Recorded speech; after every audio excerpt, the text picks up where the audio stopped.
water will come down and. That was weird, those things now that were live. Yeah. Oh, yeah. You're just gonna wing it? Yeah.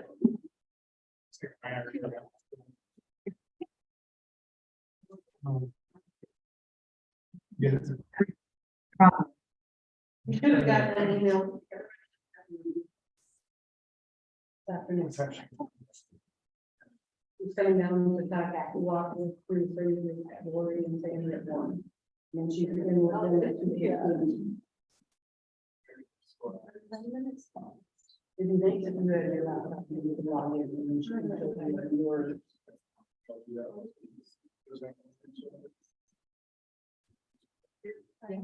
I'll tell her that you, right?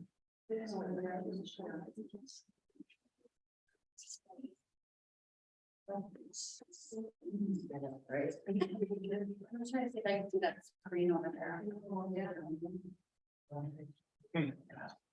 This flag in order to stand for the flag.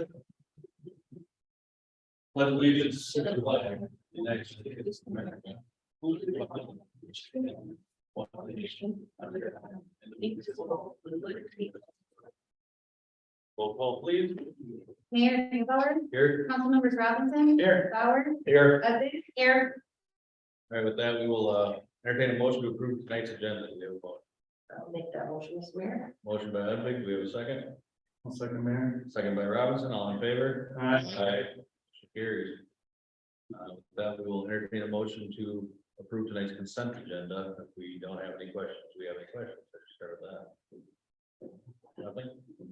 We'll entertain a motion to approve tonight's consent agenda. Do we have a motion? I'll make that motion, Mayor. Motion by Councilmember Robinson. Do we have a second? I'll second. Second by Councilmember Bauer. All in favor? Aye. Motion carries. Meeting open to the public. Do we have it? No. All right, then we'll move along to public hearing. We've got staff go first. Thank you, Mayor, members of council. Before you tonight are several land use requests that are related to the development of a commercial site located along Highway 47. These requests include a comprehensive plan amendment, a rezoning, a site plan, and an easement vacation. So I'll talk a little bit about each of these as we go through. So the subject site that we're talking about this evening is about 1.5 acres and located along Highway 47, just north of the bottle shop. So as you can see, there is a driveway right there that goes between the bottle shop and Highway 47, but otherwise that site is vacant today.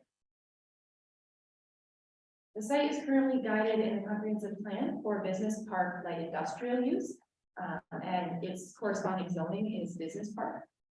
The applicant has submitted an amendment for the comp plan and is requesting to re-guide that site for commercial use. And then as part of that is also requesting a rezoning to rezone the site to the B2 general business zoning district. So this is the site plan as submitted. You'll see that there is a roughly 6,800 square foot standalone retail building in the center of the site, surrounded by parking on the north and west side with access from Aztec. The site itself does meet all of the dimensional requirements that you need to meet for the B2 district. Too far.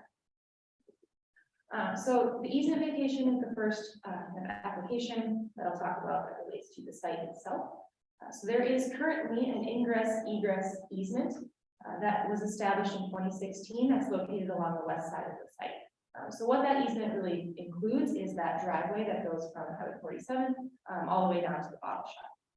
So the applicant is requesting the vacation of that easement in order to help facilitate the development of this particular site. So both this site and the bottle shop both have access off of Aztec, and then the bottle shop also has access up to 33rd. So staff's not concerned that there's not enough access for either of these sites. So staff is supportive of that vacation request. As for parking, again, there's parking, adequate parking on the north and west sides of the building. It does exceed what our code requires as far as what parking is required. There is one loading space that's provided along the east side of the building, that orange rectangle there. And loading spaces by code are required to be screened from public view and adjacent residential properties. So we are looking at requiring some screening between that loading space and Aztec and then the residential properties across the road. So you can see on this image here, there is some additional screening here. We're looking at a mix of coniferous trees and shrubs. So this is something that we had mentioned at the planning commission meeting, and this is the revised version that the applicant submitted. So this is some pretty substantial screening that staff is supportive of. Architectural standards are within our code. This is something that we actually updated earlier this year. So buildings that have street facing facades are required to have certain standards. So these standards that pertain specifically to this site are that there is articulation that needs to happen on that facade at least every 60 feet. So some sort of kind of breakup of that building, so we're not looking at a long blank wall. And then there needs to be windows at regular intervals. So for this particular site, we are looking at kind of the front of the building being the west side or Highway 47, kind of the rear of the building with that loading area being along Aztec on the east. So again, these are plans that staff just received yesterday, I believe, but you'll see that there are some windows here on that rear side. And that was again something that we had brought up to the applicant saying, you know, these are our standards. We do need to see some changes to meet those. And staff is comfortable with these, particularly because, again, this north side is going to be completely screened. So you're not going to see that in front of the building. That's where all of those trees and shrubs are. That south end of that Aztec side of the building is really where we're concerned about having some articulation, some details, more of a detailed facade. So planning commission reviewed these applications in August. They held a public hearing at that time. There was no public comment that we either received or heard that evening, and the commissioners unanimously recommended approval of all of those requests. Tonight, we're asking council to first hold the public hearing for the easement vacation.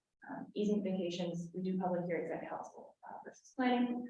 And then once that public hearing has gone through, then we would ask that you take action on all 4 of those requests. I did quickly want to mention before I give it back, on the site plan resolution, I caused a mistake on number 6 of the conditions. So this change, just stating that there will be a bike rack placed on the site and then it won't obstruct traffic, rather than just talking about how an unspecified bike rack won't obstruct traffic. So I did make that small change. So otherwise, I have the motion on the screen. I'm happy to answer questions. So I think we should open the public hearing first here from the public. So we'll open this public hearing at 6:06 p.m. Anybody wants to step up and say anything for their 2 members of our community that are going to be on these? There. My name is Alan Ketchpool with Kimley Horn Engineering, 767 Eustis Street, St. Paul. Again, we're here on behalf of AutoZone, so we just submitted revised plans, so I applaud you for getting them into the slideshow. I just got into it yesterday, so like I said, we took into account all the suggestions and conditions, and yeah, like I said, we'll continue working with staff and whatever else is needed, we'll make sure we take care of it. So. Here to answer any questions that you'd like. Thank you. With that, we will close the public hearing at 6:07. And turn it over to council. Rob, do you have any questions? I don't have any questions. Okay. My only question is, the vacation of that easement, does it interfere with what we don't know about Highway 47 and what the city, will the city be giving up anything, and will AutoZone have to be brought in later discussion as far as the easement involved 47 at all, or would, you know, they could expand in the future? So Mayor and Council, with the state highway department has had a chance to review this application. With our plans for Highway 47, that easement is in question. If we were to shift our right of way in, it would maybe misplace it. But we do know that even our bottle shop site, we're going to have to make modifications to our 233rd. So to have a second site on the highway will most likely not be allowed.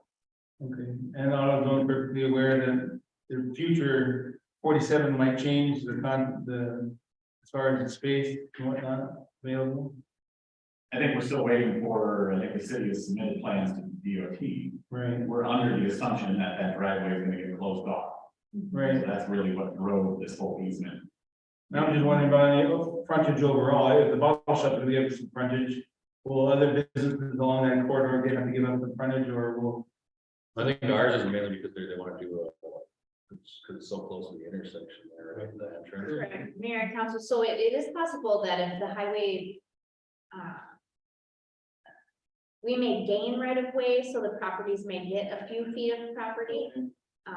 Our intersection on 233rd is because of the distance with the stoplight system that's looking at putting in and turn lanes is most likely going to affect our individual turn on 233rd.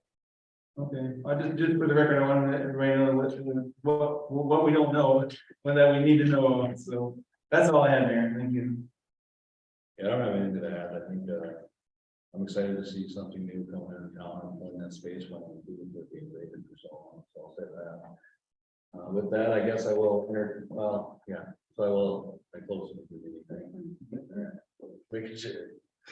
I'll entertain a motion to approve resolution 2023-50, approve the comprehensive plan amendment for lot 1, block 1 and Crown.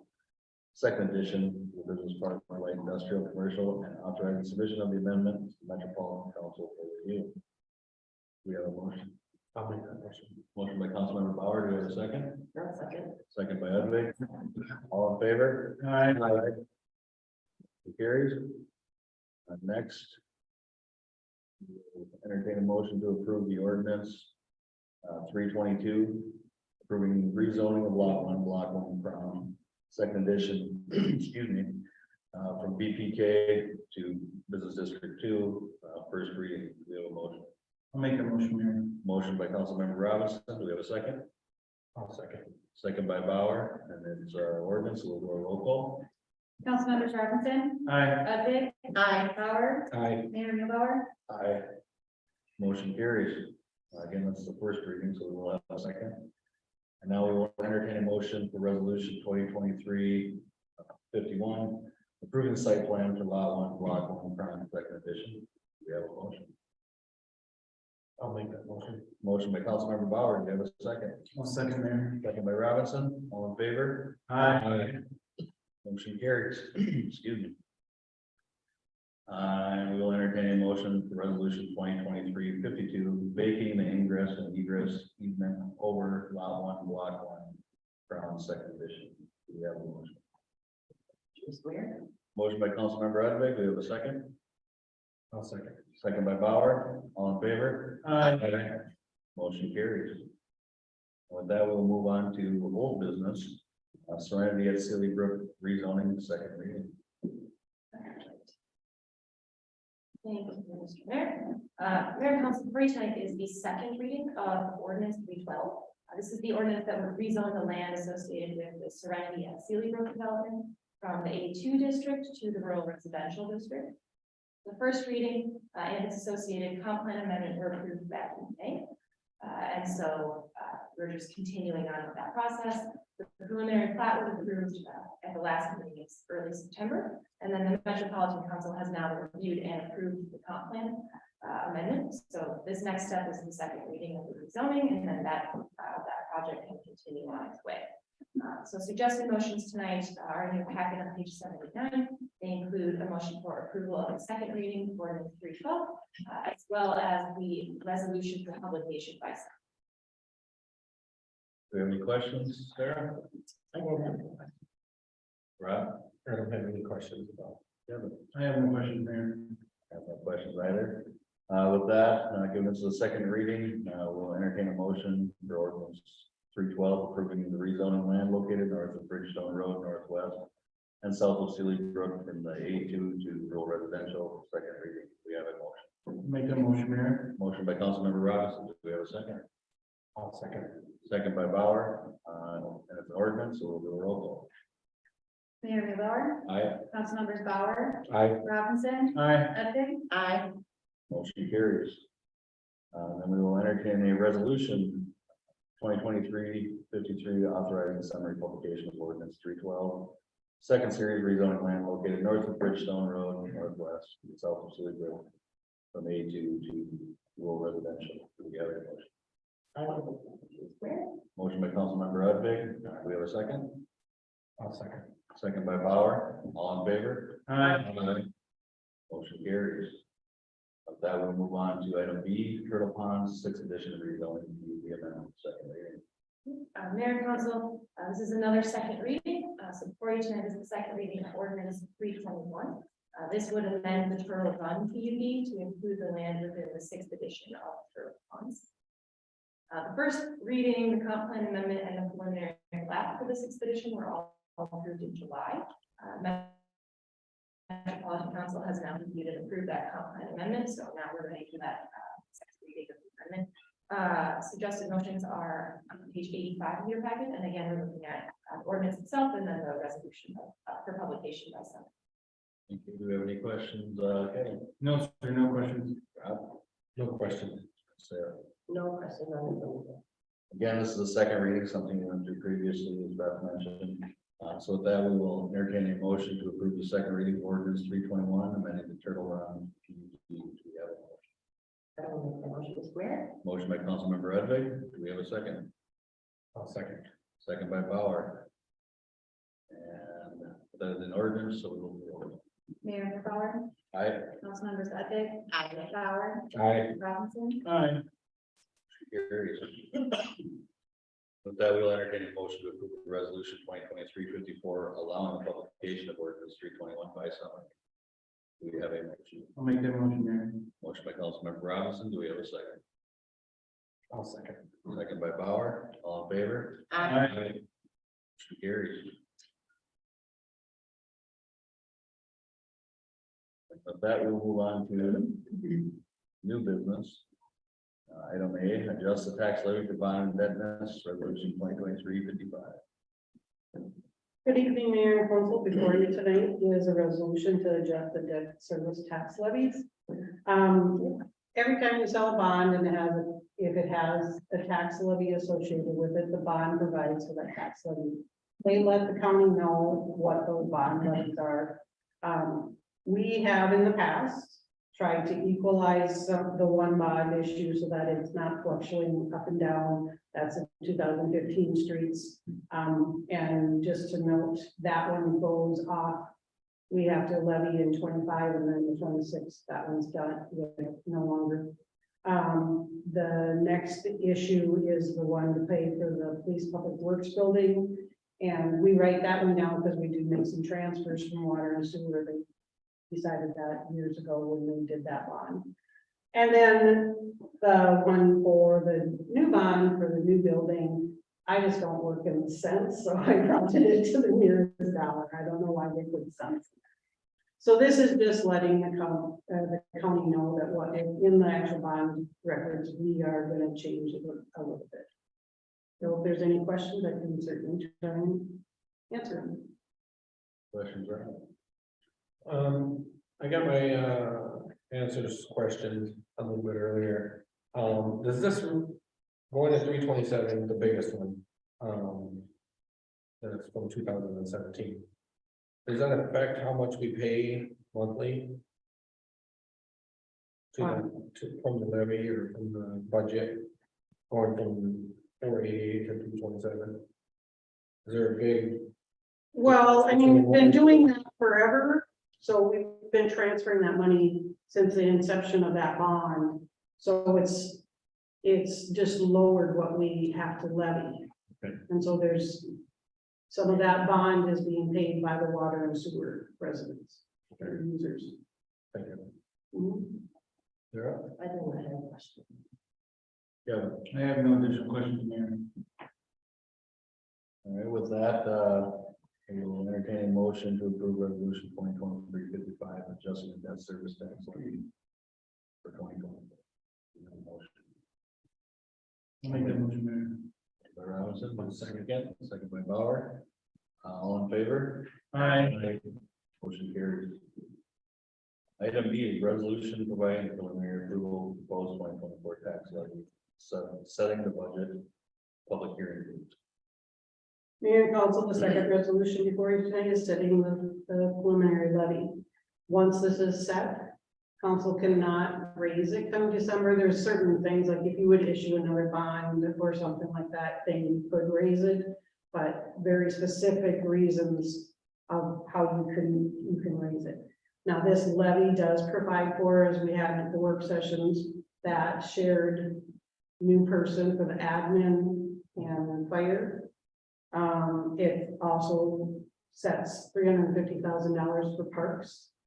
And then we did put 50,000 into the building because the levy for the new city hall fire station was less than what we had previously set. So we started that early. We knew that we wanted to do that in the next couple of years to provide for things. The levy is going up in total by $490,505. That's the dollar amount. And that's a 9.6% increase in that levy from this year. The estimated tax rate will go up from 44.718 to estimated 49.83. Now, we did lose some fiscal disparities, but a lot of communities lost in fiscal disparities.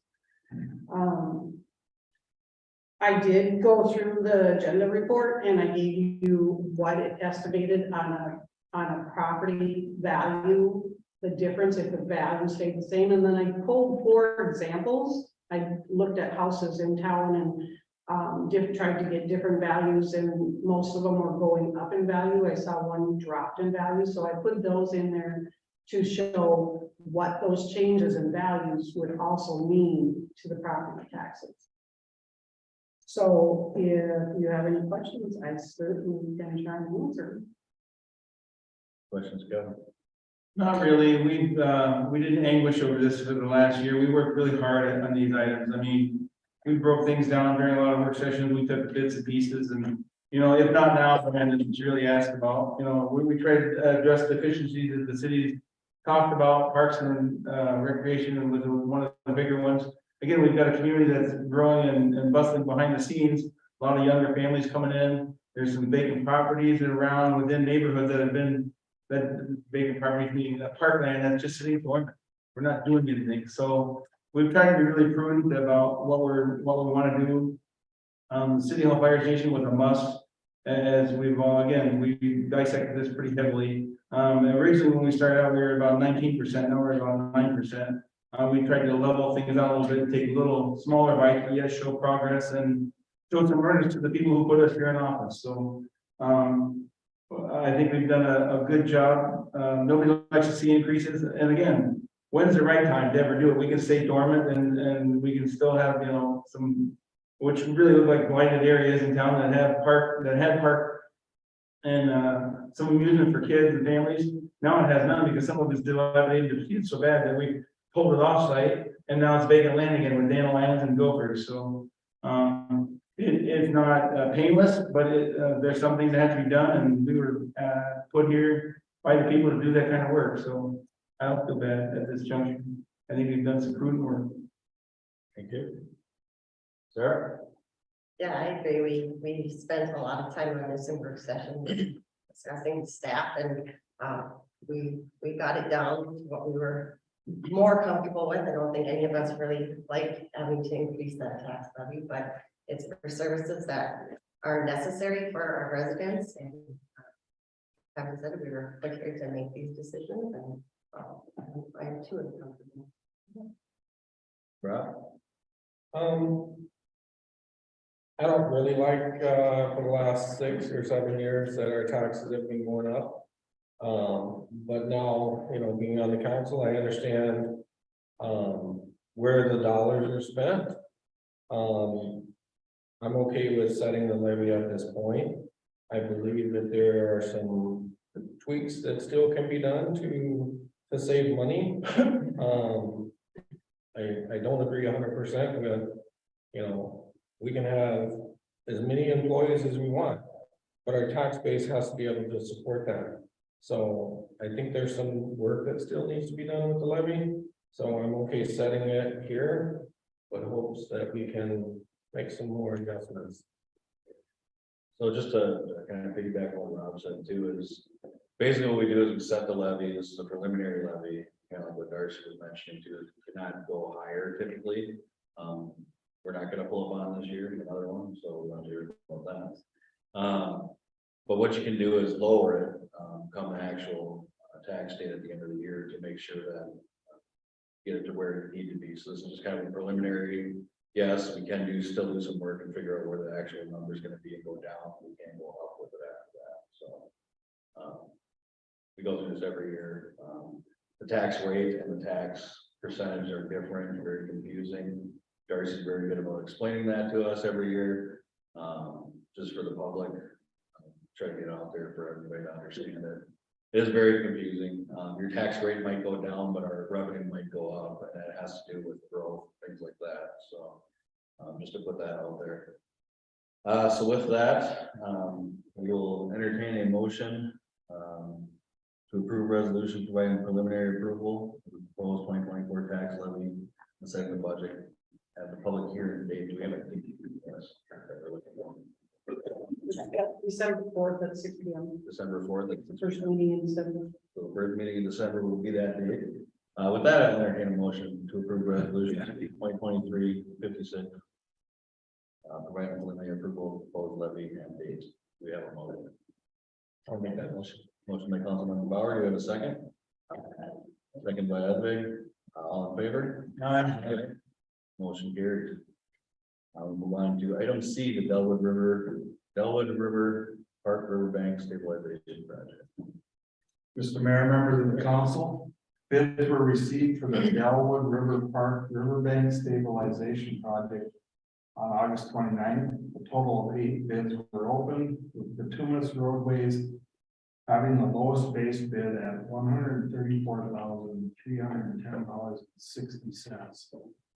3 alternate bids were also received. Bituminous roadways was also the lowest bidder with the base bid and the 3 alternate bids at $166,464.60. Majority of this project will be funded by a grant.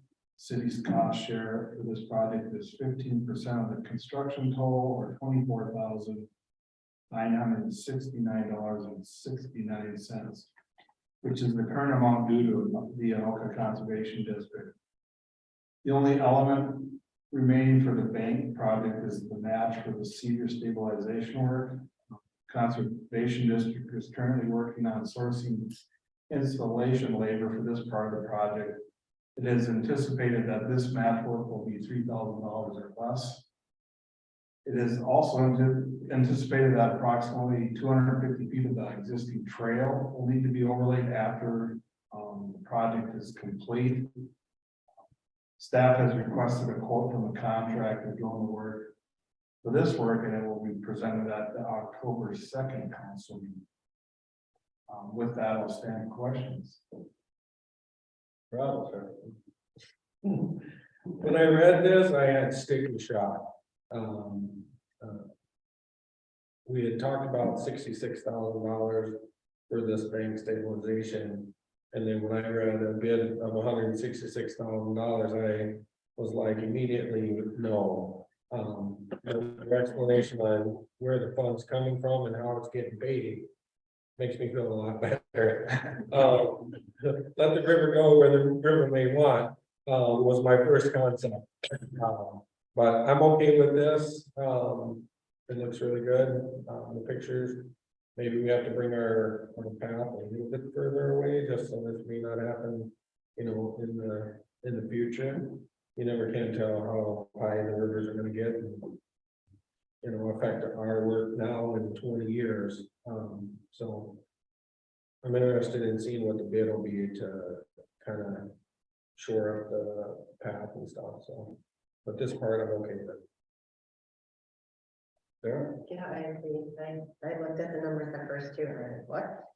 But after you go through the breakdowns, it all makes sense, and it's an improvement that we need to make. Keep our river. Yep. I have no additional questions. I appreciate Craig's work and company's work on this, and I'm looking forward to the improvement to stabilize the area and make it last quite a bit longer. You have the estimate for the trail, like a guess, just a guess. We won't hold you to it. Obviously, we're waiting on bids. So I think it's around 6,000. okay. This, I know I talked with Paul about, a few months ago, we talked about the possibility of this happening, what was gonna happen, and all that, so. I'm excited to see it, and a lot of these things come to fruition, I think it'll look very nice in that area over there, so. With that. Well, the good thing is with the low bids, the first 700 feet of trail will be brand new. Because the base bid had protecting with class 5 and then stripping that off. But the bid was so low that they were able to put that complete replacement of the trail instead of putting the gravel down, so. We'll let them beat it up and then they'll take it on. Put a brand new trail the first 700 feet. That's good. So with that, we will entertain a motion, resolution 2023-57, accepting the bids and awarding the contract for the Delaware River Park Riverbank Stabilization Project. Motion to approve that. Make that motion, Mayor. Motion by Councilmember Robinson, do we have a second? I'll second. Second by Bauer, all in favor? Aye. Motion carries. Item D, scheduled interviews and work session. Yes, Mayor and Council, before you, a request for 2 of your evenings. One is for the interviews for the bottle shop manager. This would be their second interviews. Dates to consider would be the first week being October 3rd and 4th. We need to go out further with that one. We could jump all the way up to the 17th. And then to schedule a work session, we have a few items. 2 dates that I put on there for potential was October 17th and 23rd. And then that time can start whatever's convenient for you. Do we have a preference? My preference is always going to be the day after a meeting right now, with the flux of traveling. So I think the 3rd would be best for me for the October date. I could probably make the 4th work because I don't have anything planned as of now. What we're supposed to do together. The 3rd would be better than my schedule as well. Right? 3rd is good, Sure. 17th good for the next one. So we will go with the 3rd on the first one, and for the work session, What time are we starting on? what time works? That looks good. I'm good with 5. 5. I'm good. 5:05. 5:05. No. 5 should work for the 3rd. Get that in there before we forget. Ready? Mayor and Council, do you want to start the work session on the 17th at 5 o'clock? If Tuesdays work at an earlier time? I'm okay with that. I don't know. You all I'm right? okay with 5, yeah, Tuesdays, 5. On the 17th, and what was that to cover again, Kate? So we've got a work session. I've got some conversation from MinDOT, and we have a few pieces for the police department as well. Okay. Yeah, the 17th, 5 is fine with me. We have that. Okay, thank you, Mayor and Council. We will have that in the community room at City Hall. We'll go with the second meeting open to the public. We don't need a motion or anything. Get direction. Consensus is fine. Item number 10, meeting open to the public. Would you like to speak? All right. Reports, fire department monthly report. Mayor and Council, for your review this evening is the fire department monthly report for the month of August. Please continue to report that our response times continue to meet our goals of less than 10 minutes at 8 minutes and 5 seconds on the month. We did see a spike up in calls for the month of August. If you recall, the previous 2 months, we had relatively lighter volumes or moderate volumes comparatively, but we did see that spike again in August with 69 runs on the year. That's a 32% increase from the previous year. We did also see a slight increase in firefighters responding to calls. We did get some firefighters back to relief, so that certainly helps those numbers. That reflects about a 5% increase in firefighters having instances for the month of August. On the month, we ran 50 EMS calls and 19 fire-related events. That's a 27% run volume for fire and 73% run volume for EMS on the month. Our acuity was relatively low, but again, we are starting to see those over 20 ambulance response times start to creep up again. Just for reference, we did see 2 over 20s this weekend. One was on a critical patient, unfortunately, as well. So we're starting to see that start to track in the wrong direction, unfortunately. And for the month of August, we had 6 initial inspections with only 1 re-inspection for the month, for a total of 7 site visits. So we continue to see good compliance on our fire safety inspections with our business occupancies within the city. With that, I'm happy to answer any questions you may have. Questions there? I do not have any questions, good report. Everything's going okay with the current situation we have going on? Okay. It's working. Okay. Again, as we talked about last month, it's not super ideal, but we're making it work. It's comfortable. We're getting out the door, so that's what really matters. So, Rob, all the way out the door. we're getting better at that. We're getting better at that. Great report. I don't know where the fire station went. I must have been on vacation. Just kidding. Great report. I really don't know where we can go with the ambulance over 20. I mean, is there somewhere the city can kind of, hey, Anoka County Emergency Services, what can we do to facilitate? We're on the North Metro here. We can, feed us a bone or something, because that only affects our residents. Right. So that's where I'm concerned, is our public safety. It's a great question, and I wish it was a unique problem to St. Francis. Unfortunately, this is not only a county-wide issue, this is a metro-wide issue. And most likely a statewide issue as well. Even today, just listening to the radio, the amount of times that people are asking for ETAs on ambulances today was more than normal. One of the things that the fire chiefs group has continued to work on is getting some legislative changes that really gives the municipalities some teeth in this fight.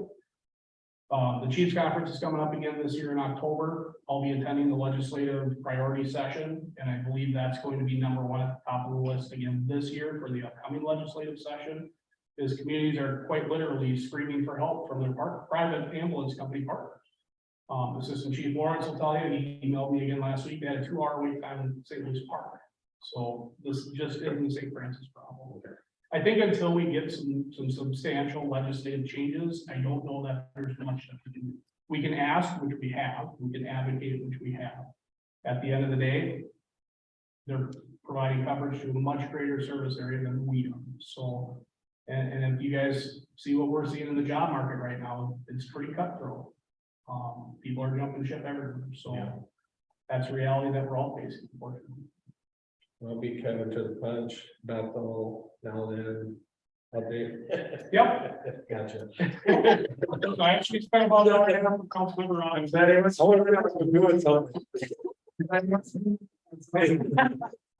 I think I would hasten to say that I think we really had, our last meeting with Bethel was really productive.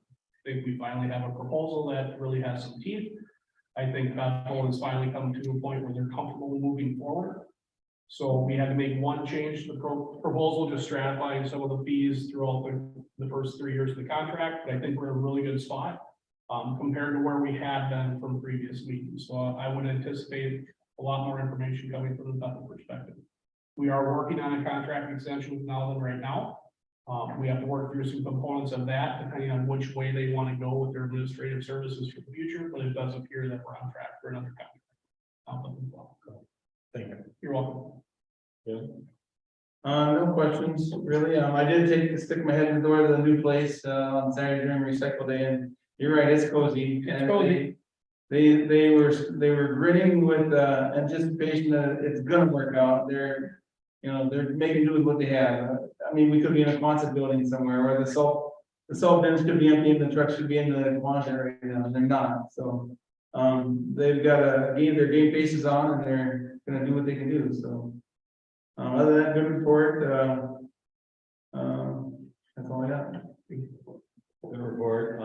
Just curious if you kind of mentioned legislation, I know the legislation looking at putting the EMS on the cities. Is there any kind of information on that at all, or? So they were unable to get a hearing or a bill for a hearing last year. They did have a hearing where advocates on both sides of this issue could go and present in front of the legislation, but they weren't able to get a bill authored and onto the floor for consideration.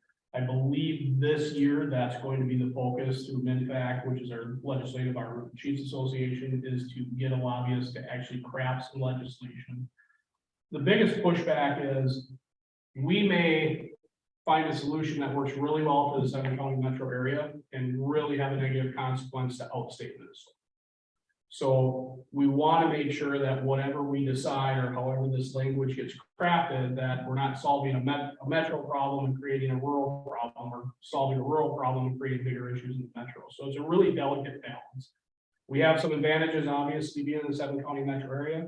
We also have some disadvantages. So it's gonna be, I think it's gonna be an awful tedious process to try and identify how we can do this and not have a negative consequence to one part of the state while helping one area. So I think that's gonna be the challenge that we're gonna have to work through here in a couple of weeks. Can I have one other thing, Mayor? I attended a JLIC meeting last month with the police chief. They also mentioned that, if I heard the number right or wrong, and the chief can help correct me, they were waiting to release 23 new ambulances or 42. And he said if you ordered some now, it'd be 4 years out before the equipment gets here. So if you got bodies lined up with, EMT experience, they have no vehicles to put them in. So it blew my mind when they said that too, but they're waiting for equipment as well. So whatever the legislature does, great, but it could be in, some Chevy vans that they bought somewhere and, refurbed quickly, but equipment's a big issue like personnel. There was a really good video I seen a couple of years ago, and I wish I could just pull it up, they're talking about how the ambulance has been for districts, like in the state. And it's pretty ridiculous the way the companies do that, and it really just hurts their consumers, the residents. And Minnesota is a bit unique.